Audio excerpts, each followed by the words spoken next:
Hi, I'm Molly Potter, author, chatterbox, and bringer each week of another idea that you can use to help you explore your emotions. This activity is about thinking of emotions as visitors. Now, when emotions visit us, they can have a really big effect on us. So thinking of emotions as visitors is about looking at the effects that they have on us and thinking about what we can do with them. So let's imagine ourselves as a place an emotion can visit. Now I'm about to tell you lots of different ways that you can think about your visitor, the emotion, and what you could do with it. There's too much to remember in one go, so I would suggest that after you've watched this video, you think of a time that's already happened when a strong emotion visited and think about how you could have treated your emotion differently based on the things that I talk about. With practice, you'll get even better at managing emotions when they visit and become more and more emotionally clever.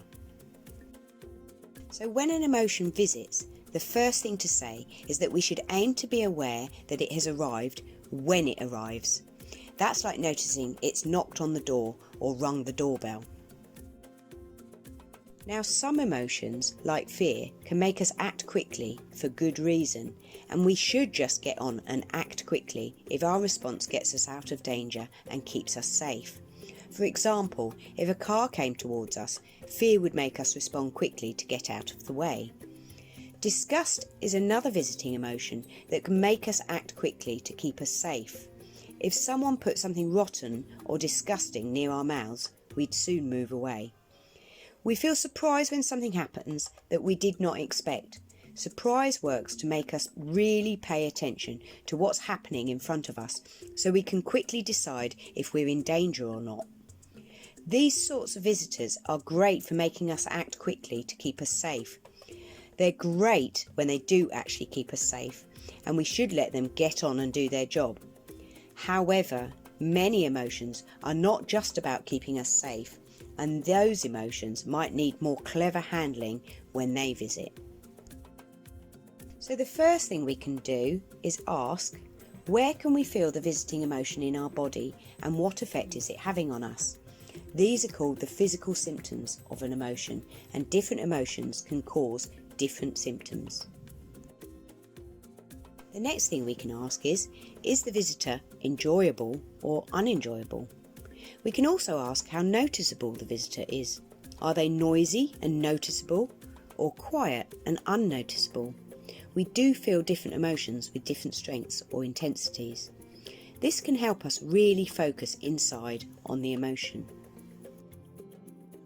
The next thing to notice is that the emotion visitors can sometimes urge us to behave in certain ways or do certain things.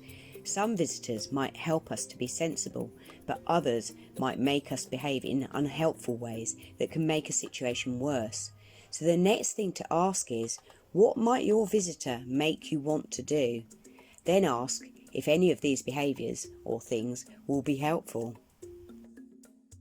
You can also tell your visitor what you're going to do to stop the unhelpful behaviours because you know they will make the situation worse.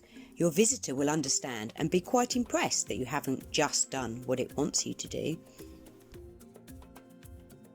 Now you've thought about what your visitor is urging you to do, and you've hopefully avoided doing anything that will make the situation worse, you need to think about why this emotion visited you. We call what happened to make the emotion arrive its trigger. This will help you get better at recognising which situations trigger which emotions. Next, you need to think about what your visitor is telling you, and this will help you work out what you need to do. This is where you start to get really clever with emotions, because you're using them to teach you and to work things out rather than letting them just take over. In this picture, I've included some messages that emotions often give us, but sometimes it takes a while to work out why an emotion really visited and what would be the best thing to do about it. And lastly, you can think about what it's like once the visitor has left and ask if you learnt anything. This will mean that if the situation happens again, you'll cope even better next time. Now there's lots of parts to this activity in this video, and you will be very unlikely to remember all of it. Start by just thinking of emotions as visitors. Slowly move on to trying to see them arrive as they arrive. Be curious about why they have arrived, and always aim to respond to an emotion in a way that is likely to make things better and certainly not worse. So now you're thinking of emotions as visitors, and I've given you lots of things to think about in terms of what that visitor brings. What could you do? Well, after you've noticed that an emotion visited, you could jot down on a piece of paper what I noticed about my visitor. You could do this on a blank piece of paper, or you could use something like this. This shows the kind of things that you could include. And this is one I completed. I tried to be really honest about something I remembered happening in school when I was a child. Thinking of emotions as visitors can help you watch them so that you can step back enough from them so that you can manage them better than if you let them completely take over. I hope this has been helpful.